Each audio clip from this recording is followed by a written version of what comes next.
کذاب کہتے ہیں، مجنون کہتے ہیں، مفتر کہتے ہیں۔ آپ صبر کریں۔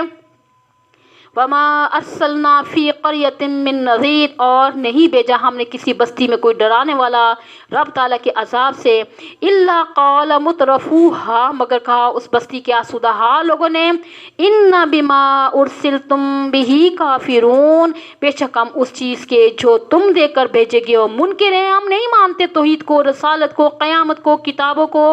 آپ صلی اللہ علیہ وسلم کو تسلی دی، اگر آج یہ نہیں مان رہے نا تو کوئی نئی بات نہیں ہے، پہلے بھی منکر ہوتے رہے ہیں۔ حضرت نوح علیہ السلام کے زمانے سے لے کر قیامت تک منکر رہیں گے۔ تو حضرت آدم علیہ السلام کی عمر 1000 سال تھی، اور ان کے 1000 سال بعد حضرت نوح علیہ السلام تشریف لائے۔ حضرت نوح علیہ السلام کی قوم سے پہلے اور گناہ تو تھے مگر کفر شرک نہیں تھا۔ جس طرح توحید کا انکار حضرت نوح علیہ السلام کی قوم سے چلا آ رہا ہے نا، تو نبی کی بشریت کا انکار بھی اس وقت سے چلا آ رہا ہے۔ وقالوا، کہا انہوں نے، نحن اکثر اموالا و اولادا، ہم زیادہ ہے مال میں اولاد میں، وما نحن بمعذبین، اور نہیں ہم سزا دیے جائیں گے، تم ہمیں عذاب سے ڈرا دو، ہمیں تو کوئی عذاب نہیں ملے گا۔ یعنی ان کی منطق یہ تھی نا کہ اگر رب ہم سے ناراض ہوتا تو ہمیں مال اور اولاد کیوں دیتا ہے؟ آج کل بھی لوگ یہی کہتے ہیں کہ فلاں تو بہت اچھا، اس کے تو بہت کاروبار چل رہے ہیں، کام چل رہے ہیں، بڑا اچھا خاندان ہے، بڑے پیسہ ہے، بڑی دولت ہے۔ آج کل بھی یہ کہتے ہیں اگر اس سے اللہ تعالیٰ ناراض ہوتا اتنی دولت ان کو کیوں دیتا، اتنا مال کیوں دیتا، اتنی شہرت ان کو کیوں دیتا؟ دشمن کبھی دشمن کو نوازا نہیں کرتا۔ وہ کہتے ہیں ہمیں مال اور اولاد دینے کا مطلب یہ ہے کہ وہ ہم پر راضی ہے۔ الٹا مسلمانوں کو کہتے تھے نا تم پر رب ناراض ہے، جیسے کہتے اس کی بیٹیاں ہو گئی نا، رب اس پر ناراض ہے، نعوذ باللہ۔ تم بھوکے ہو، تمہیں کپڑے میسر نہیں، رہنے کے لیے ہمارے جیسے مکان نہیں، اولاد تمہاری تھوڑی ہے، تکالیف میں مبتلا ہو، رب تم سے ناراض ہے، ہم پر راضی ہے، ہمیں کس طرح سزائیں دی جائیں گی؟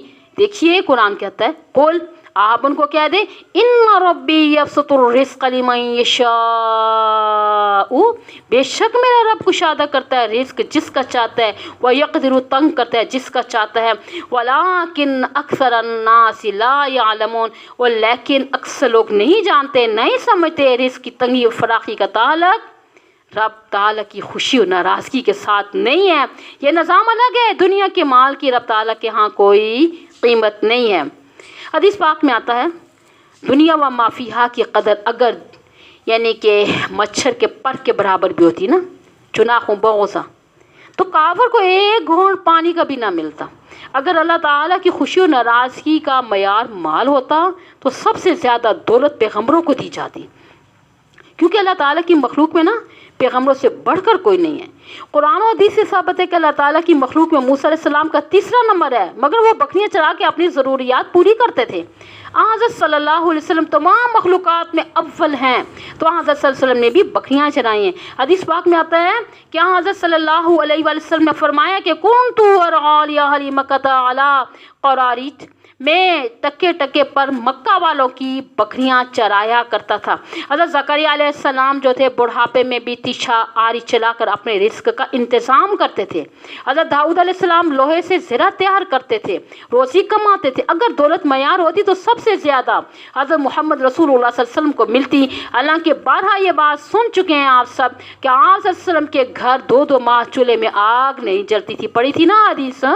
فرمایا تمہارا یہ قیاس غلط ہے، سن لو، وما اموالکم، نہیں ہے تمہارے مال، ولا اولادکم، اور نہ تمہاری اولاد، بالتی تقربکم عندنا زلفا، ایسی کہ تمہیں قریب کر دے ہمارے ہاں رتبے اور درجے میں۔ محض مال اور دولت پر گھمنڈ نہ کرو، یہ اچھے لوگوں کو بھی ملتی ہے، بروں کو بھی ملتی ہے، قارون جیسے باغی کو بھی ملتی ہے، فرعون جیسے سرکش کو بھی، حامان جیسے بے ایمان کو اللہ تعالیٰ نے بہت کچھ دیا تھا۔ حضرت ابو بکر صدیق رضی اللہ تعالیٰ عنہ کا کفن اس طرح کہ حضرت ابو بکر صدیق رضی اللہ تعالیٰ کی مخلوق میں نا پیغمبروں کے بعد اول نمبر کی شخصیت ہے، مگر مرتے وقت کفن کے لیے پریشان ہے کیا بنے گا۔ عربی لوگ اس وقت نا عموماً کرتا نہیں پہنتے تھے، 2 چادریں ہوتی تھیں، ایک چادر اوپر اور ایک چادر نیچے ہوتی تھی۔ فرمایا بیٹی عائشہ یہ میری چادریں دھو لینا، انہی میں مجھے کفنا دینا۔ انہوں نے کہا کہ ابا جی اللہ تعالیٰ آپ کو سے دے، آپ کا سایہ ہمارے سروں پہ قائم رکھے، اگر ایسی ضرورت ہوئی تو ہم نیا کفن پہنا دیں گے۔ فرمایا نہیں، میرے گھر میں طاقت نہیں اور میں نہیں چاہتا کہ مرتے وقت بیت المال پہ بوجھ ڈالوں۔ بخاری شریف کی روایت میں فرمایا کہ میرے ساتھ وعدہ کرو۔ پھر وہی 2 چادریں دھوئی گئی ہیں، ایک مزید لی گئی ہے۔ اسی طرح صدیق اکبر رضی اللہ تعالیٰ کو دفنایا گیا۔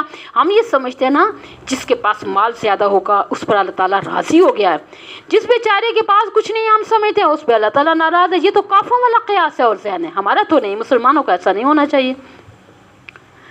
اور فرمایا محض مال اور اولاد ہمارے قریب نہیں کر سکتے الا من آمنا، مگر وہ جو ایمان لایا، وہ عمل صالحا، اور عمل کیا اچھا، اچھے سے مراد سنت کے مطابق، میرے نبی کے طریقے پہ چلا، وہ ہمارے ہاں درجے میں قریب ہے۔